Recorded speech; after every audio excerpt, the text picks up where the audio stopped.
Pagpalain niyo po ang aming mga buhay. Lahat po kami na nandito mula sa akin na ama at ina, si Sina na may birthday ngayon. Sa kanya ang kaarawan ngayon. Sana po saganain mo po ang aming mga buhay. Lahat po kami, pati na kaisipan, bigyan niyo kami magandang kaisipan upang maipamuhay namin ang kanya-kanya namin mga pamilya.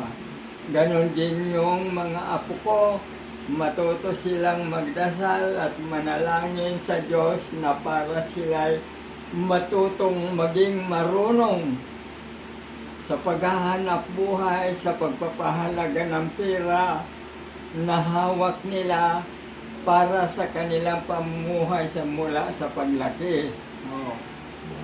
Totoohan nila, maging marunong sila magkwenta ng pera nilang hawak para hindi sila madaya, sa halip silang magturo sa ibang hindi pa marunong magkwenta ng perang hawak nila. Kaya dinadalangin ko na sana'y maging matalino kayo sa pag-aaral at lahat kayo ng mga ilan na naritiwan sa sakop ko, matuto kayong mag-budget ng inyong mga kita dahil sa araw-araw natin na paghahanap buhay napakapagal. Amen. Hindi si Gloria makapagal ha.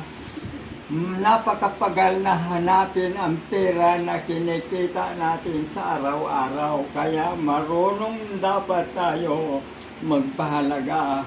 Yan yung sinasabi sa Biblia, na ang kahalagahan ay napakainam yun na magiging panuntunan natin sa buhay.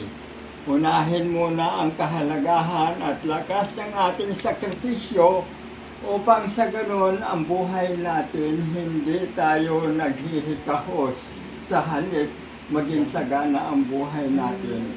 Kaya sa gabing ito, sa ngalan ng birthday ng aking may bahay, nawa po Panginoon, huwag po kayong magsawa sa amin.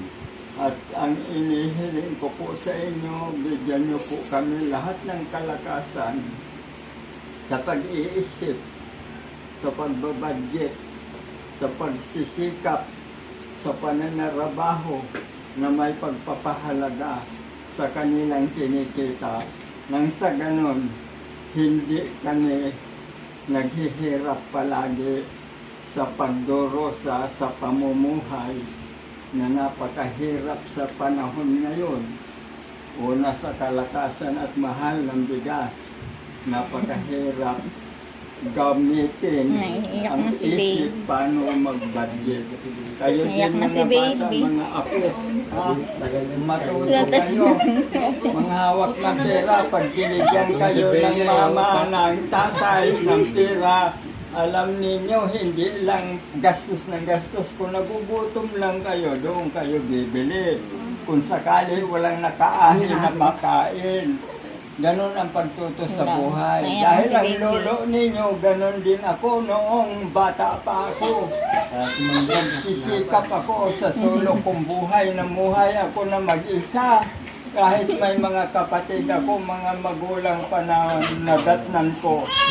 Hindi ako umaasa, kundi sa pag-iisip ko, sa pagkita ng pera, binigyan ko ng tapang ang loob ko para mangahasa kong mamuhay na may sakripisyo.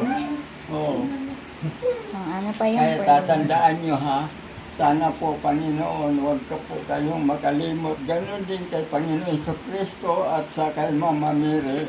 Lahat ng mga nanay dito, si Mama Mary, inilalapit ko kayo sa inyo. At ako sa buhay ko, kayo ng mga anak ko na may tatay, tatay na rin kayo.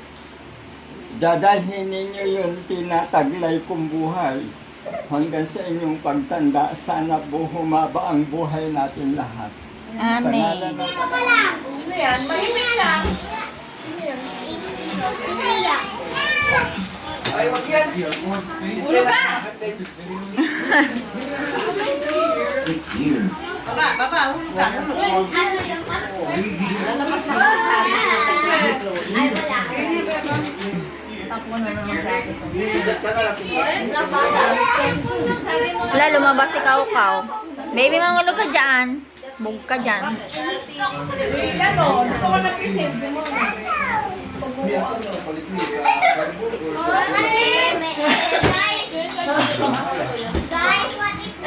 Lumabas si Kaukaw? Lumabas si Kaukaw. Nakita ko ano? Ang sakit ko. Ay! Wala ko. Wala ko.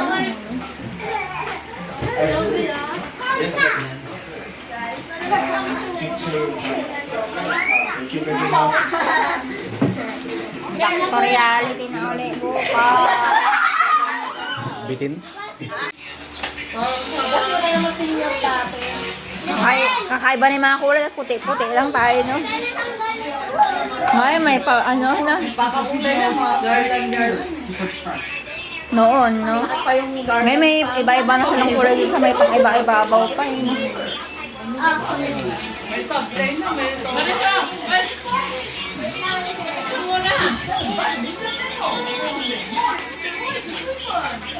Oo. Ikaw.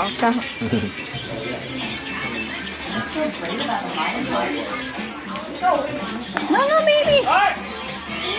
Tataw. No, balo. Bad.